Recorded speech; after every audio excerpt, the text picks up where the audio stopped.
Assalamualaikum warahmatullahi wabarakatuh. Kembali lagi di Belajar TKD. Kita masih bahas tes wawasan kebangsaan.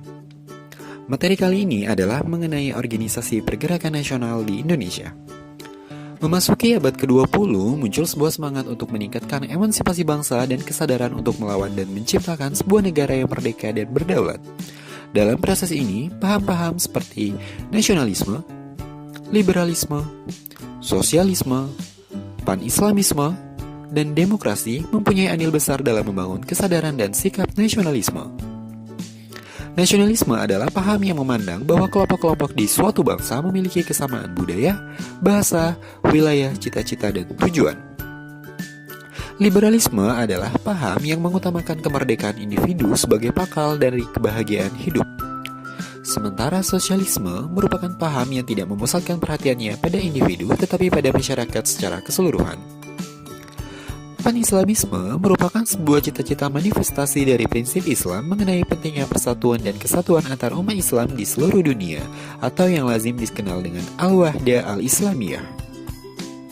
Demokrasi merupakan suatu pemerintahan yang berasal dari rakyat, oleh rakyat, dan untuk rakyat. Selanjutnya kita akan bahas mengenai periode perkembangan nasionalisme di Indonesia. Secara umum, periode perkembangan nasionalisme di Indonesia terbagi atas periode awal perkembangan.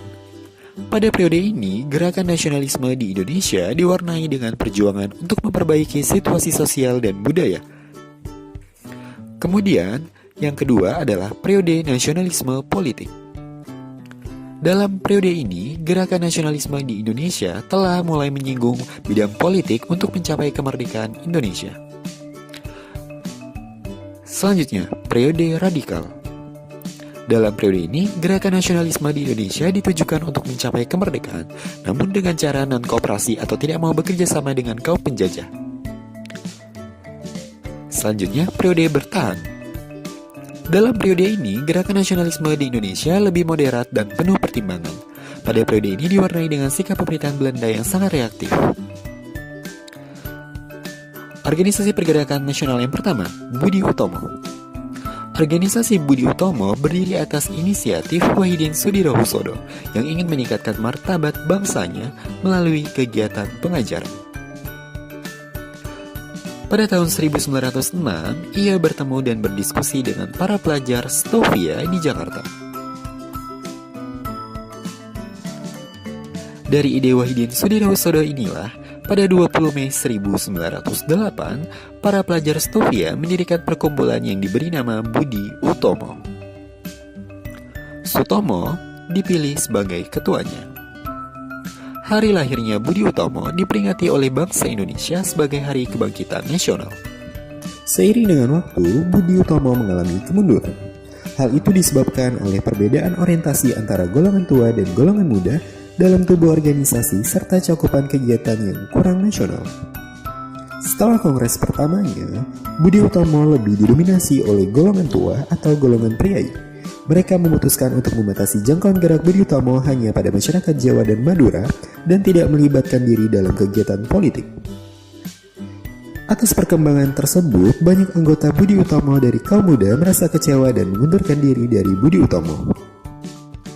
Seiring dengan tekanan terhadap pergerakan nasional oleh pemerintah Belanda, pada tahun 1935, Budi Utomo bergabung dengan organisasi pergerakan lainnya membentuk Partai Indonesia Raya.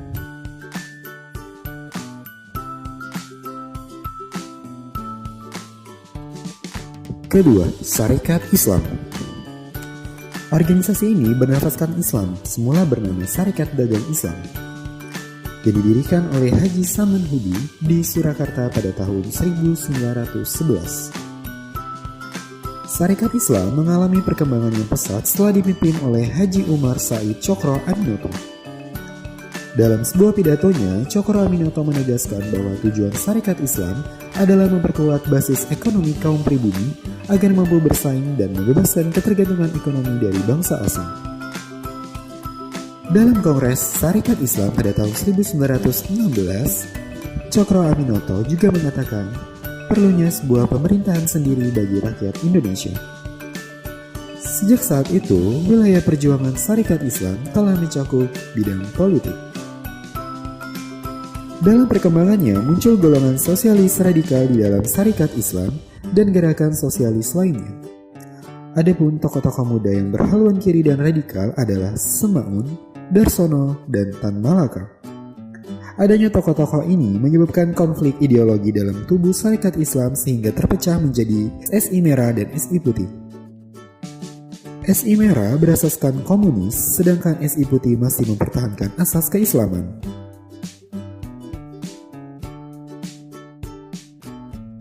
Ketiga, Muhammadiyah merupakan organisasi sosial Islam yang cukup penting di Indonesia. Organisasi ini didirikan di Yogyakarta pada 18 November 1912 oleh Kiai Haji Ahmad Dahlan. Mulai tahun 1920, Muhammadiyah mulai meluaskan sayapnya ke daerah-daerah di Pulau Jawa. Pada tahun 1921 melebar lagi sampai keluar Jawa. Cabang utama di luar Jawa berada di Minangkabau. Kemudian pada tahun 1927 cabang-cabang baru berdiri di Bengkulu, Banjarmasin, dan Amuntai. Pada tahun 1929 cabang baru dibentuk lagi di Aceh dan Ujung Pandang. Kegiatan utama cabang-cabang itu adalah di bidang pendidikan dan bidang kesejahteraan sosial. Antara tahun 1920 hingga 1925, Muhammadiyah giat mendirikan sekolah-sekolah. Pada tahun 1923 didirikan Majelis Pimpinan Pengajaran Muhammadiyah dengan Ketua Muhammad Joyo Sugito. Di bidang kesejahteraan sosial, anak-anak terlantar dan kaum miskin mendapat perhatian khusus dan didukung dengan didirikan Balai Kesehatan dan Persatuan Jururawat. Khusus kaum wanita, kegiatan ditampung oleh organisasi wanita Muhammadiyah yang diberi nama Aisyah. Sementara untuk kaum muda, ditempatkan dalam organisasi yang diberi nama Hizbul Watan.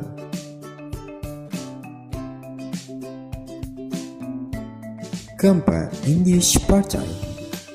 Organisasi ini berdiri pada 25 Desember 1912 yang dicetuskan oleh Douwe Dekker.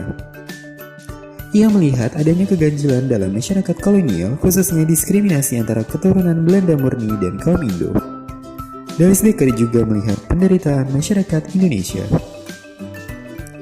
Kemudian, Douwe Dekker mengadakan perjalanan propaganda ke Pulau Jawa antara 15 September hingga 3 Oktober 1912. Dalam perjalanan tersebut, ia bertemu dengan Dr. Cipto Mangunkusumo dan Suwardi Suryaningrat. Ketiga tokoh ini dikenal dengan sebutan Tiga Serangkai, kemudian sepakat bergabung membentuk Indisch Partei yang didirikan di kota Bandung. Indisch Partei membentuk Komite Bumiputra yang bermaksud mengirimkan telegram kepada Ratu Belanda tentang pencabutan pasal 3 RR tentang dibentuknya Majelis Permusyawaratan Rakyat yang sejati dan ketegasan akan adanya kebebasan berpendapat di daerah jajahan. Karena kegiatan ini dipandang berbahaya, pada Agustus 1913, Tiga Serangkai akhirnya dijatuhi hukuman dan dibuang ke negeri Belanda. Selanjutnya, Indisch Partei berganti nama menjadi Partai Insulin. Asasnya adalah membina semangat nasionalisme Hindia dengan memperkuat cita-cita dan persatuan bangsa. Kembalinya Douwe Dekker dan kawan-kawan dari negeri Belanda pada tahun 1918 tidak begitu berarti bagi Partai Insulin. Pada tahun 1919, Insulin berganti nama menjadi National Indisch Partei atau NIP. Dalam perkembangannya, NIP tidak mempunyai pengaruh yang cukup terhadap rakyat Indonesia.